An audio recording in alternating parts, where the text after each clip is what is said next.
makes his way out on the racetrack. We'll get your microphone going here. Let's see.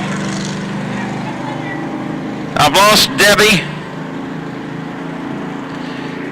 Tell you what, just use mine here and we'll put this one down. We do want to thank Carl Fortner and Debbie Mayer with their great work today.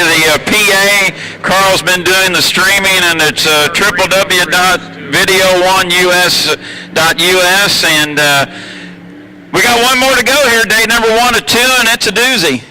It's going to be a good run. He may be last, but he's probably about as loud as anybody out there. I don't know if I should say this or not, but I think this is probably the engine development program for GP next year. and Jeff's laughing up here, but I think it's probably truer than most know. I think you're going to see Kirk in a new GP come spring. So you can hear him. He's out there. He's not running that hard. He's definitely run harder than that. We ran at Chelan last fall, and he ran a top speed of about 132, I think it was. The boat looked great. There's lots of things to learn, and Kirk doesn't have any race experience in boats. He has car experience, did NASCAR for a while, and very successful at that. Well, as you can see, if you've looked at the boat, he's also very successful here. Now, what are we looking at cubic inch-wise, Jim, here with this one, this big block?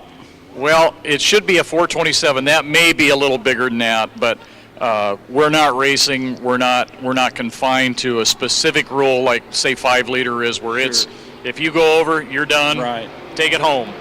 You can hear Kirk coming down pretty hard down the front chute right now. The thing you'll notice is when he gets down to the turn, he shuts it down. He doesn't stay in it.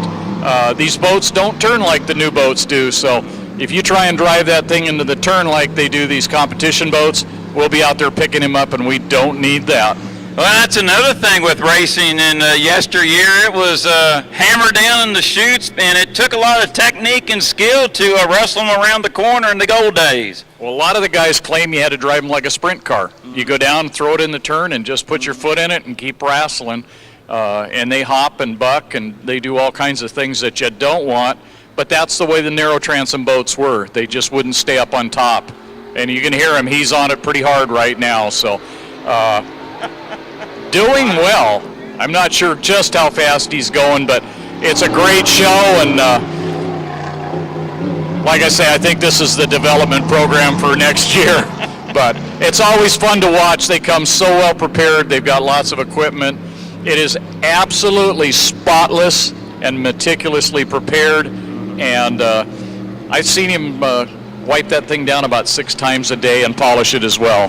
So also, too, Jim, as Brad comes up, this is a replica. This is not a restoration, and that's a thing that a lot of folks are doing, getting those old plans and just building old stuff. This actually didn't come off of plans. This was just a boat. They measured up the quick delivery, or Annie's Dodge, excuse me, David Kancianich's boat, and Don put it together, and here we are. And he's out there running. Took him a while. He's meticulous in his preparation, so he did a great job, and we're just delighted to have him here. And while I got a chance, I want to thank both you and Brad, Tacoma Inboard for having us here, Carson's for their support and everything this weekend. There's 12 vintage boats here. This is the most we've had since last fall at our standalone event in Chelan, and we're just delighted to be here, and it's so fun to be with everybody and put on a show like we are. Oh, we're glad to have you. And talking about vintages, October 5th and 6th, you'll be over at Lake Chelan for Mahogany and Merlot. Well, and you could have some other kind of wine if you wanted. There's Cabernet, as Brad says. There's lots of wineries over there. Something to do for everybody. They put on a great show, and it's always a good time. There's a ton of wineries. They love having us over there.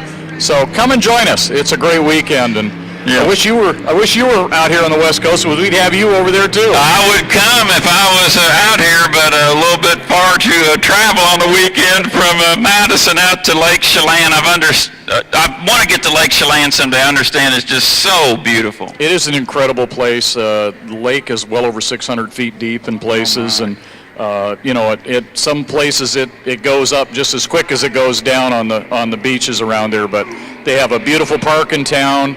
They treat us well. It's a great place to run. The wind picks up from time to time, but it's just super. So there you see the end of the exhibition by the Marion Bluegrass. Another nice run, and comes back in one piece, which is always the best. That's always the best. And Jim Olson, again, thank you very much. You'll be back tomorrow with us, the vintage portion. My pleasure. My pleasure. I got a question. Brad's got a question here. Is Earl Wham here this weekend? I have not seen Earl. He's normally here. He's made most of the events. He may have taken this week off, but come to Chelan. I guarantee you he'll be there, and he loves to talk boats, and we'll get him on the mic over there. We did that last year. It'll be fun again. So thank you, guys, and we look forward to tomorrow. Outstanding. We're looking forward to, and Brad Luce, as always, great working with you. Great job in the pits, and big thank you goes out to Scott and Linda Carson, Security Race Products, our title sponsors this year for this year's event, and tomorrow we'll run for the Yappuccino Memorial Regatta. What do you think of this weather? I like it. I told you the sun would come out today. It did indeed. When you got off the plane yesterday, it was raining buckets, but this is what we can get in a 24-hour period. It's going to do nothing but get better. I don't know if the racing can get any better, Jeff. We saw some really, really good boat racing. Saw some good stuff today. Beautiful venue for inboard hydroplane racing here at Spanaway.